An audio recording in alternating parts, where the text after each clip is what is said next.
সালাউদ্দিন আহমেদ সাহেব এবং মির্জা ফখরুল ইসলাম সাহেব দুজনে দুইটা বক্তব্য দিছেন জাতীয় সংসদে দাঁড়াইয়া। বক্তব্য দুইটা বেশ বিতর্কিত, আলোচিত, সমালোচিত। বিএনপি ঘরানার অনেকেই এইটারে অপ্রয়োজনীয় মনে করতেছে এই কথা না বললেও তো চলতো। কি সেই কথা? সালাউদ্দিন আহমেদ সাহেব বলছে যে নির্বাচন যদি না দেয় এই কারণে আমরা এক প্রকার আতঙ্কিত হয়েই জাতীয় জুলাই সনদে স্বাক্ষর দিছি। আরেকটা হইতেছে মির্জা ফখরুল ইসলাম আলমগীর বলছেন যে লন্ডনে গিয়ে যেদিন বৈঠক হয় ডক্টর ইউনূসের সাথে, ওই দিনই সব কিছু ফাইনাল হয়ে গেছে। নির্বাচনের ডেট যেদিন নিয়ে আসছে ওইখান থেকেই ডেট ফাইনাল হয়েছে।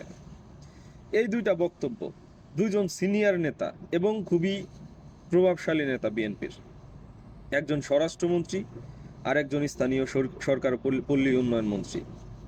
তো কথা হচ্ছে যে তারা কি এতটুকু রাজনীতিক জ্ঞান রাখে না যে তারা এই ধরনের বক্তব্য দিল, যেটা না দিলেও চলতো। এতদিন যেটা ছিল যে আমরা তো বলছি যে জুলাই সনদ আমরা যতটুকু স্বাক্ষর দিছি, আমাদের পক্ষ থেকে যতটুকু হ্যাঁ ছিল আমরা অতটুকু অক্ষরে অক্ষরে পালন করব। এটাই তো ঠিক ছিল, যে আমরা যেটা না করছি সেটা তো আগেই না করে রাখছি।